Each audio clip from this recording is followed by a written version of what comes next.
아멘. 네, 다 함께 자리에서 일어나셔서 하나님 말씀 봉독합니다. 오늘 우리에게 주시는 하나님 말씀은 신약성경 마태복음 2장 13절에서 16절까지의 말씀입니다.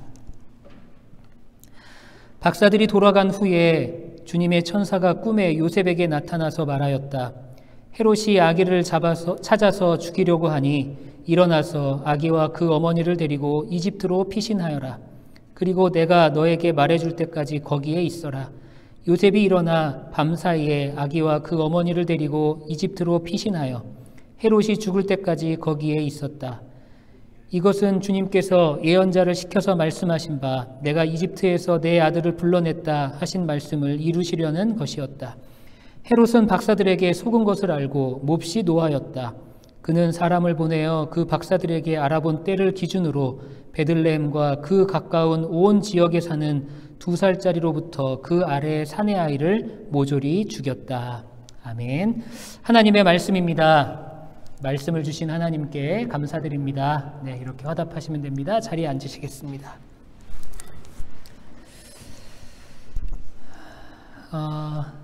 우리가 계속해서 대강절 말씀을 묵상하고 있는데 오늘은 대강절 세 번째 주간입니다. 우리 마음속 헤롯에 대하여 라는 제목으로 함께 말씀을 나누겠습니다.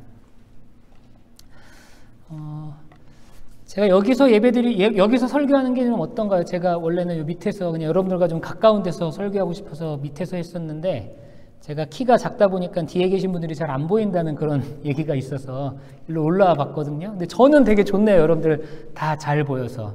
여기서 계속 할까요? 네, 감사합니다. 네, 여기서 계속 하겠습니다. 여러분들 제가 여기서 있으면 여러분들 조는 거 더 잘 보이니까 졸면 안 됩니다. 네, 네. 여러분 혹시 신앙생활 하다가 혹은 성경을 읽으시다가 왜 복음서가 4권이나 있을까? 혹시 그런 의문을 가져보신 적이 있으신지 모르겠어요. 왜 복음서는 4권일까? 마태, 마가, 누가, 요한. 왜 4권을 하나님께서 우리에게 허락하셨을까? 혹시 그런 생각을 가져보신 적이 있는지 모르겠습니다. 이렇게 생각해 보시면 좋을 것 같아요. 우리가 오늘 예배를 함께 드리고 있지 않습니까? 오늘 여러분들이 예배를, 이제 우리가 다 함께 예배를 드리고 있는데 이 예배를 드리고 난 다음에 이 예배에 대해서 한번 글을 써보자. 우리가 어떤 예배를 드렸고 또 나에게는 어떤 감격과 또 감동과 은혜가 있었는지 한번 글을 써보자. 그렇게 제가 여러분들에게 말씀을 드리고 제안을 한다면 그 글이 어떨 것 같으세요? 아마 그 글은 다 다를 겁니다. 우리가 한 예배를 드리고 같은 찬양을 부르고 같은 말씀을 나누고 또 같은 설교를 듣지만 여러분들이 쓰는 오늘 우리가 드린 예배에 대한 글은 다 다를 거예요. 왜 다를까요? 여러분들의 개성이 다르고 또 여러분들의 인격이 다르고 또 여러분들의 관심사가 다르고 또 성경에 대한 또 신앙생활에 대한 알매 수준 그리고 여러분들의 지적인 수준 이런 것들이 다 다르기 때문에 예배에 대한 글이 다 달라질 수밖에 없는 것이죠. 그러나 한 가지 중요한 것은 여러분들이 어떤 기록을 하든지 어떤 글을 쓰든지 그 글은 우리가 함께 드린 예배에 대한 기록이라는 겁니다. 따라서 여러분들이 만약에 오늘 우리와 함께 예배하지 못한 누군가에게 오늘의 예배를 설명하기 위해서는 물론 뭐 요즘에는 영상으로 하니까 영상으로 보여주면 제일 좋겠지만 우리가 만약에 글로써 우리의 예배를 설명한다고 했을 때는 한 사람의 글을 보여주는 것보다는 다양한 사람들의 글을 보여주면 오늘 예배에 참여하지 못한 사람들이 오늘의 예배가 이랬구나, 오늘의 예배가 이런 감동이 있었구나라는 것을 좀 더 정확하게 이렇게 알아갈 수 있는 것이죠. 여러분 이것이 바로 우리에게 복음서를 4권을 허락하신 하나님의 이유입니다. 4가지의 복음서는요 다 다르게 약간씩은 다르게 다 기록되어 오고 있어요. 복음서의 모양도 다르고 그 내용도 조금씩은 상이합니다. 동일한 성령님이 역사하셔서 동일한 예수님에 대해서 기술했지만 그 기술한 사람들 저자들이 다르기 때문에 기자가 다르기 때문에 우리는 조금씩은 다른 그런 복음서를 접할 수 있게 되는 것이죠. 그러나 그 복음서의 내용이 다르다고 해서 하나님의 역사가 다르거나 성령의 역사가 다른 것이 아니라 그 다른 복음서들을 통해서 우리는 오히려 더 완전하신 하나님의 섭리, 또 더 완전한 하나님에 대해서, 예수님에 대해서, 복음에 대해서 우리가 알아갈 수 있다는 것입니다. 우리가 이 대강절 보내면서 대림절, 또 우리 대림절이라고도 하고 강림절이라고 부르는 이 절기를 우리가 보내면서 특별히 예수님의 탄생에 대한 그런 복음서의 내용들을 중심으로 함께 말씀을 나누고 있습니다. 그런데 여러분, 이 예수님의 탄생에 대한 이 복음서의 기록도 다 달라요. 하지만 각기 다른 그 기록들을 통해서 우리는 더 확실한 예수님의 탄생에 대한 메시지, 그 탄생에 대한 교훈을 우리가 얻게 된다는 것입니다. 오늘 우리가 읽은 이 본문의 말씀도 우리가 너무나 잘 알고 있는 예수 그리스도의, 아기 예수의 탄생에 대한 이야기입니다. 그런데 이 이야기는 마태복음에만 기록이 되어 있어요. 아기 예수님께서 아직 베들레헴에 계실 때, 베들레헴에서 태어나서 아직 베들레헴에 머물고 계실 때 동방으로부터 박사들이 찾아옵니다.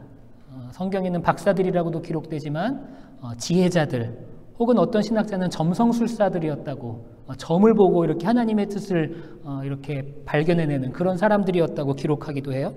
그 동방에서 온 박사들이 예루살렘에 도착을 해요. 그리고 그 유대인의 통치자인 헤롯 왕 앞에 가서 뭐라고 물어보냐면, 유대인의 왕으로 나신 이가 어디에 있습니까? 이렇게 물어봐요. 여러분, 이게 우리가 이 성경에 대한 이야기를 우리가 자주 들어서 그냥 이렇게 넘어갈 수 있지만 한번 곰곰이 생각해 보세요.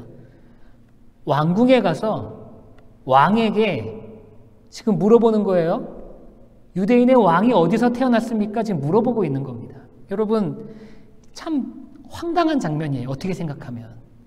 왕이 있는 왕궁에 가서 왕에게 왕이 어디에 태어났습니까? 라고 지금 물어보는 거거든요.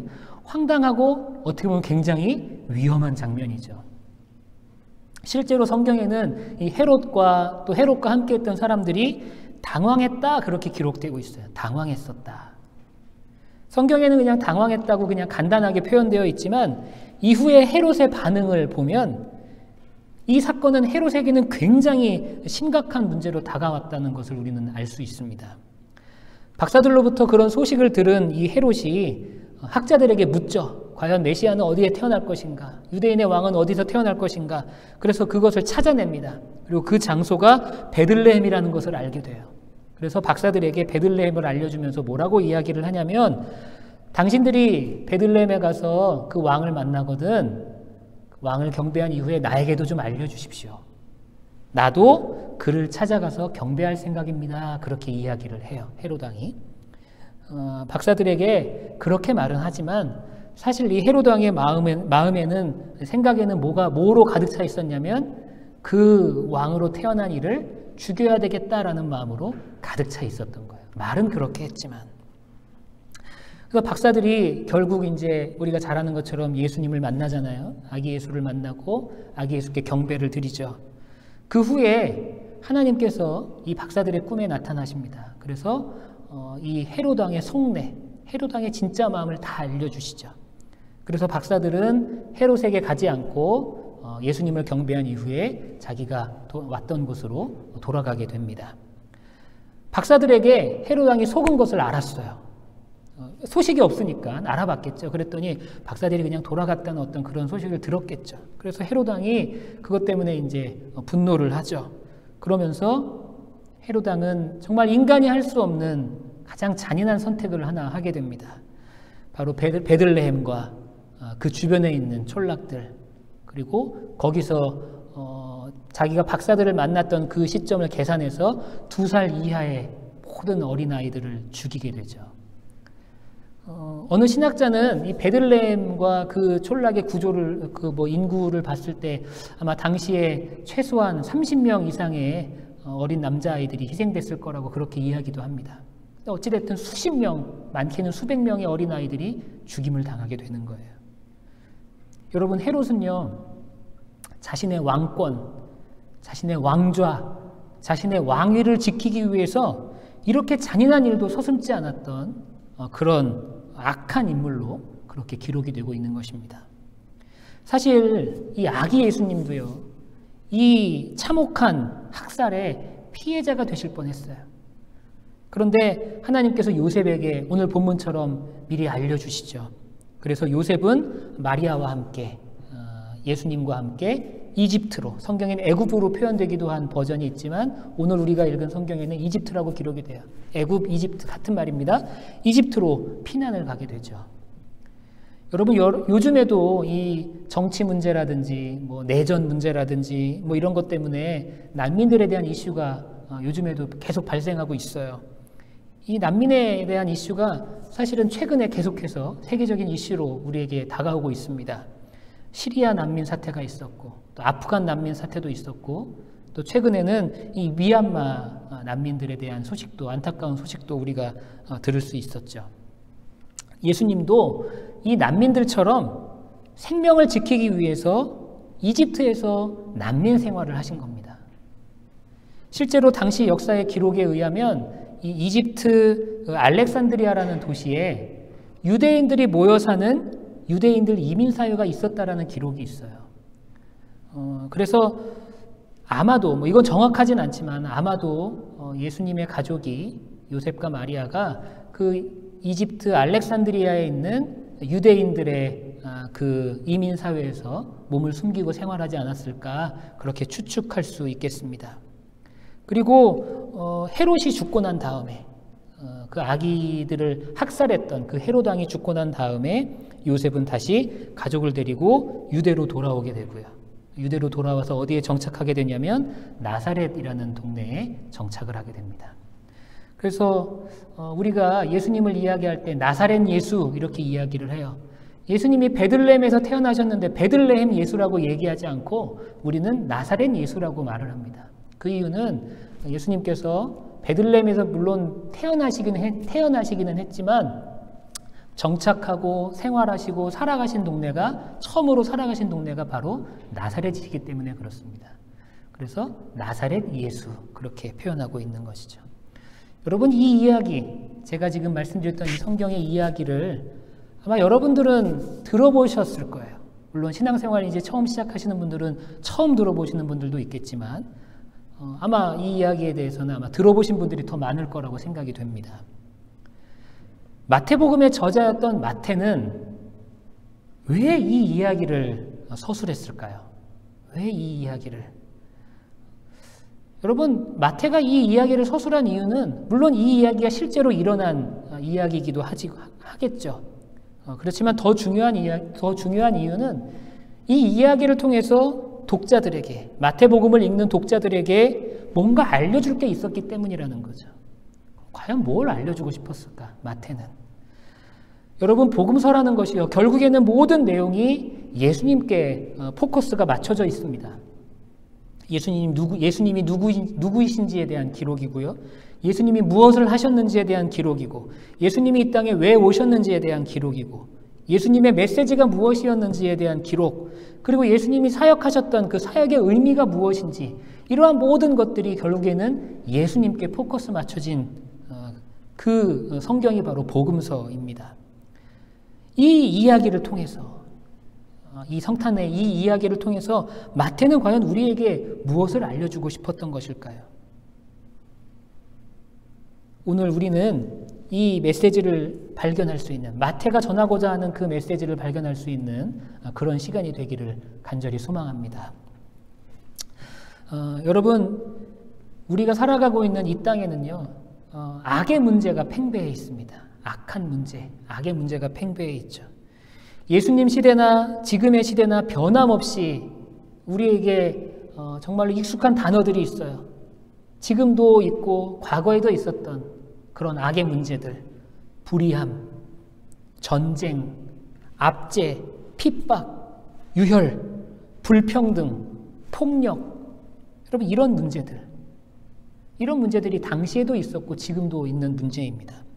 여러분, 이런 악의 문제는요, 참 안타깝게도 더 이상 우리에게 신선한 충격이 아니에요. 여러분, 제가 이런 말을 여러분들에게 이런 악의 문제를 이야기했을 때, 목사님, 그런 일이 있나요? 이렇게, 정말 그렇게 반응하시는 분이 있을까요? 이 땅에는 전쟁이 있습니다. 이 땅에는 압제가 있고요. 이 땅에는 핍박이 있습니다. 제가 그런 말 드렸을 때, 그게 여러분들에게 정말로 막 너무나 놀라운 그런 충격으로 다가옵니까? 그렇지 않죠. 목사님 다 압니다. 그런 문제가 있다는 거 다 압니다. 우리는 이 악의 문제에 대해서 너무나 자연스럽게 받아들이고 있는 것이죠. 그만큼 악의 문제가 팽배하다는 겁니다. 그런데 이 악의 문제가 어디서부터 시작되었느냐, 무엇 때문에 시작되었느냐라는 질문에는요, 사람들마다 다 각기 다른 대답을 내놓고 있어요. 어떤 사람들은 이 악의 문제를 부유층과 또 권력층을 탓하기도 합니다. 부도덕한 엘리트층, 그런 사람들 때문에 지금의 이런 악한 문제가 발생했다, 그렇게 이야기하기도 하고요. 또 어떤 이들은 지식인들이 잘못했다, 잘못된 지식을 전했다, 그렇게 이야기하기도 합니다. 그런데 여러분, 성경은, 하나님의 말씀이 기록된 이 성경은 우리가 이 땅에서 겪는 이 악의 문제에 대해서는 결국은 이 악은 사람으로부터 시작된다라고 말씀하고 있습니다. 특별히 사람의 마음으로부터 시작된다, 그렇게 말하고 있는 것이죠. 오늘 본문에서 헤롯 왕은요, 우리가 정말로 상상할 수조차 없는 그런 악한 모습을 실현화한 것 같은 그런 왕이에요. 진정한 왕이신 예수님과는 반대되는 악한 왕의 모습을 정말로 대표하는 그런 전형이라고 볼 수 있겠습니다. 이는 한마디로, 또 다른 말로 표현하자면 인간 안에 있는 악의 모습, 인간 안에 있는 악한 본성의 모습을 보여주는 그런 인물이라고도 우리는 말할 수 있겠죠. 여러분, 그런 의미로 본다면 헤롯 왕의 이러한 반응, 헤롯 왕의 이러한 악한 모습은 결국에는 우리의 모습이라고도 그렇게 우리는 생각할 수 있겠습니다. 여기서 우리는 이 성탄절에, 크리스마스에 숨겨진 정말 놀라운 진리 가운데 한 가지를 발견하게 되는 것이죠. 헤롯 왕이 폭력으로 권력을 탐한, 살인으로 권력을 탐했던, 자기의 왕권을 지키기 위해서 이런 악한 일을 행했던 이러한 이야기, 이 성탄의 이야기는 결국 우리 인간들의 본성을 보여주는 그런 이야기라는 겁니다. 여러분, 우리는 성경을 통해서 하나님을 볼 수 있고 하나님을 만날 수가 있죠.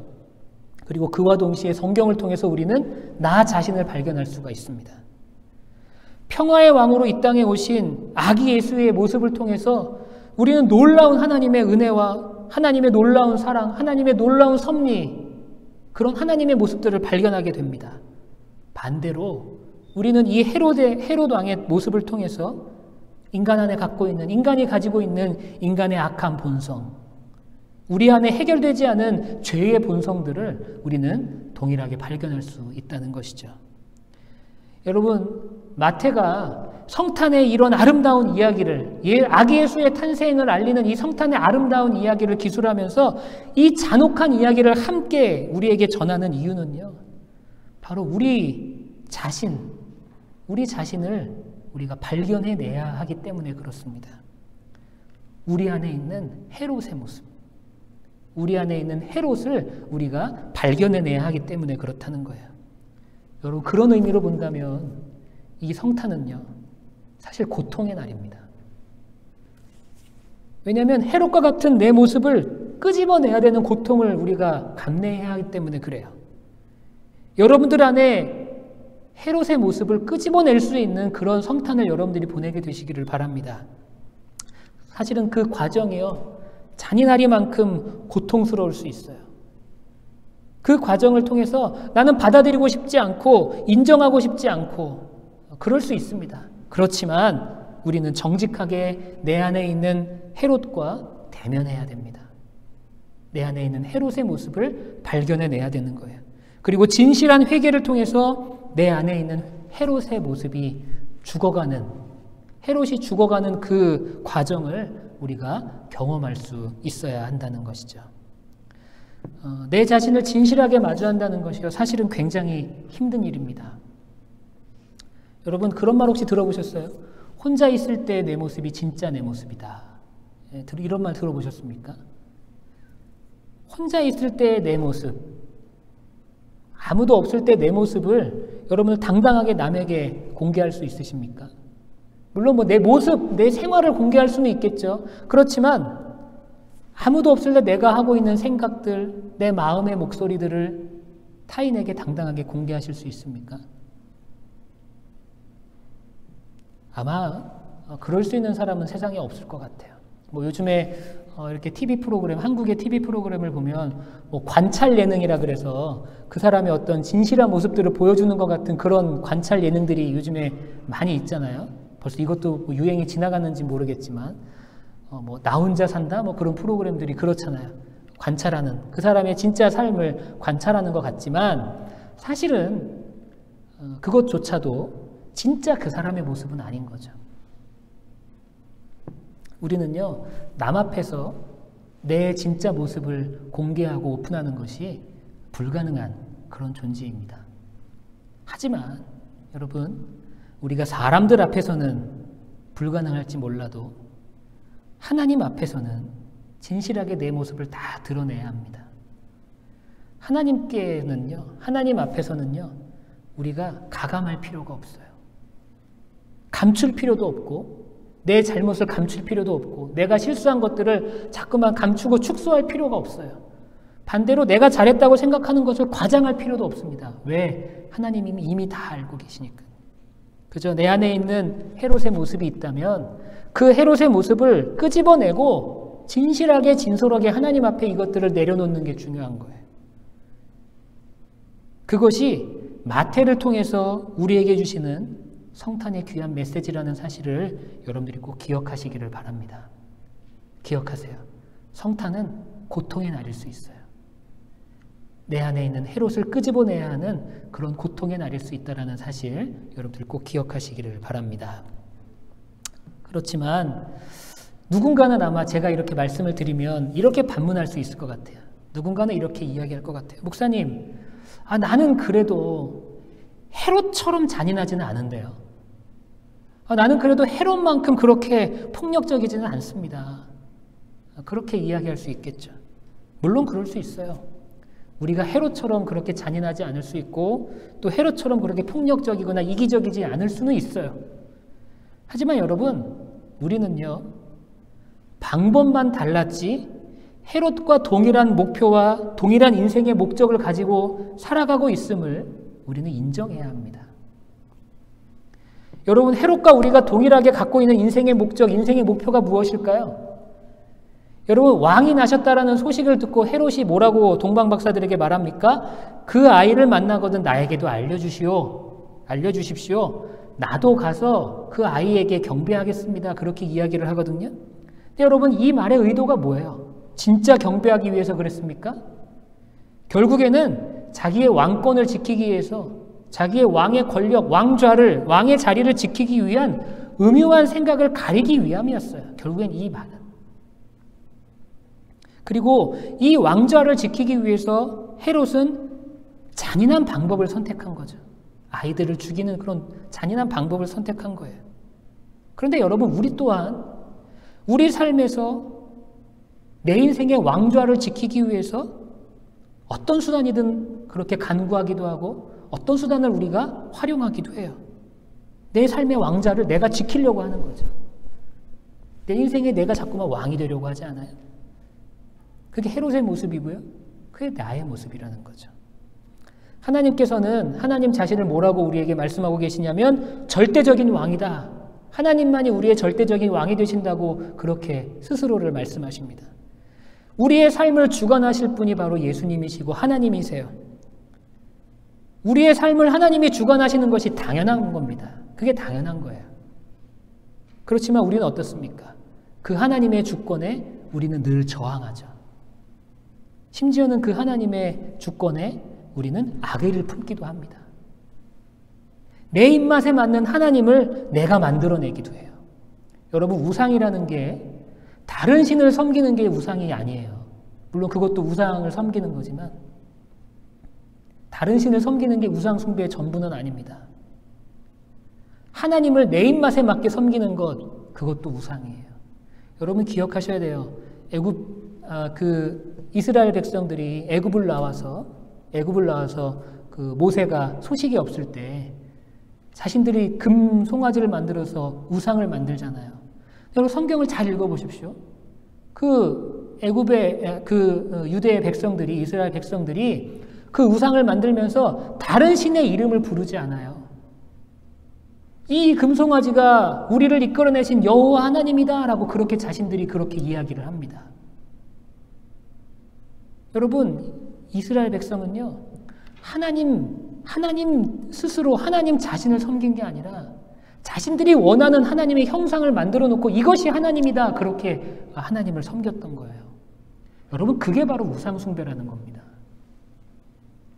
우리가 하나님을 절대적인 절대자로서 모든 것을 주관하시는 하나님으로서 우리가 그 하나님의 모든 모습들을 우리가 스스로 받아들여야 되는데, 그렇지 않고 내가 원하는 하나님의 모습, 내가 바라는 하나님의 모습, 그것만을 선택해서 섬기는 것, 그것이 바로 우상숭배라는 거죠.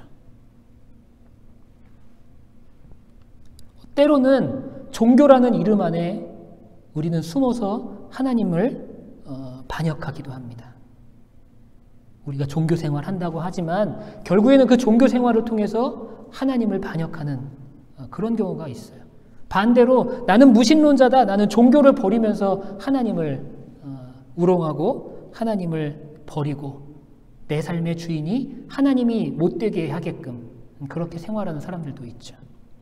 여러분, 그래서 사도 바울이 뭐라고 말씀하십니까? 뭐라고 말합니까? 모든 인간이 본성상 하나님과 원수라고 이야기를 해요. 그 이유가 바로 여기에 있어요. 우리는 자꾸 하나님을 왕자의 자리에서 밀어내려고 합니다. 그 자리에 내가 앉으려고 해요. 그렇기 때문에 우리는 본성상 하나님과 원수될 수밖에 없는 거죠. 그렇기 때문에 바울은 또 뭐라고 말합니까? 의인은 없나니 하나도 없다고 이야기해요. 의인은 없나니 하나도 없다. 여러분, 이 표현, 우리는 모두 다 본성상 하나님과 원수고 의인은 없나니 하나도 없나니, 이러한 표현, 성경의 표현들이 너무 과하다고 그렇게 생각되십니까? 목사님, 그건 좀 너무 과한 것 같은데요? 근데 안타깝지만 사실이라는 거예요. 우리는 의인이 될 수도 없는 존재예요. 그렇기 때문에 우리는 본성상 하나님과 멀어질 수밖에 없고 하나님과 원수가 될 수밖에 없는 존재라는 거죠. 그렇기 때문에 우리는 참된 왕이신 하나님을 거부할 수밖에 없는 그런 존재. 이것이 바로 헤롯의 모습이자 누구의 모습입니까? 저와 여러분의 모습이라는 겁니다. 우리가 하나님을 구한다고는 하지만 실상은 무엇을 구합니까? 하나님 자체, 하나님 자신을 구하는 것이 아니라 하나님의 사랑을 구할 때가 있고 하나님의 도움을 구할 때가 있고 하나님의 힘과 하나님의 능력, 하나님이 주시는 용서, 하나님이 주시는 행복, 하나님이 주시는 기쁨, 이런 것들만 구할 때가 있다는 거예요. 실제로 하나님 자신을 찾거나 하나님 한 분만을 원하는 사람은 별로 없어요. 내가 원하는 하나님의 모습을 찾을지는 몰라도 성경에서 말하고 있는, 성경에서 친히 계시하신 그 하나님의 모습 자체를 찾는 사람은 없다는 거예요. 모든 것을 나 중심으로 찾아가고자 하고 심지어는 하나님도 나 중심으로 찾을 때가 많다는 겁니다. 이것이 바로 내 삶의 왕자를 지키려고 하는 내 안에 있는 헤롯의 모습이라는 겁니다. 우리 사랑하는 예수사랑교회 우리 모든 성도 여러분 반드시 깨닫게 되시기를 바랍니다. 하나님만이 참된 왕이 되세요. 하지만 우리는 자꾸만 그 왕의 자리를 탐하게 되는 것이죠. 왕의 자리를 하나님께 내어드려야 하는데 여전히 왕의 자리를 지키려고 하고 있습니다. 나도 가서 그에게 경배할 생각이요. 헤롯이 말했던 이 말은 이렇게 하면서도 자신의 왕자를 지키려고 모든 수단과 방법을 동원했던 그 악한 마음을 숨기기 위한 그런 표현이었다는 거예요. 여러분, 이 헤롯과 과연 우리가 다르다고 할 수 있겠습니까? 성탄을 기다리는 이 시즌에 성탄이 주는 분명한 기쁨이 있고 감사가 있고 즐거움이 있고 행복의 메시지가 있어요. 우리가 지난주까지는 그거에 대해서 배웠어요.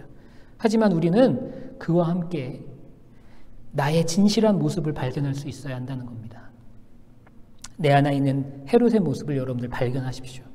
그리고 그 헤롯을 끄집어내기 위해서 여러분들이 아둥바둥해야 돼요. 끄집어내야 됩니다. 내 인생의 왕좌를 포기하지 못해 발버둥치고 있는 그 헤롯의 모습이 바로 내 모습임을 여러분들이 알아야 하고요. 그렇기 때문에 저는 여러분들이 이 성탄의 계절을 보내면서 일부 여러분들 안에 이 성탄이 주는 고통이 여러분들에게도 있기를 간절히 소망합니다. 헤롯을 끄집어내는 그 고통을 여러분들이 이 성탄절에 꼭 경험할 수 있게 되기를 소망합니다. 그리고 그 고통을 기꺼이 이겨내고 그 고통을 기꺼이 감내해내고 이 대강절을 보내다가 우리가 성탄절에는 주님이 주시는 참된 기쁨, 메시아 탄생의 참된 기쁨을 온전히 누릴 수 있는 우리 예수사랑교회 모든 교우님들이 다 되시기를 간절히 축원합니다.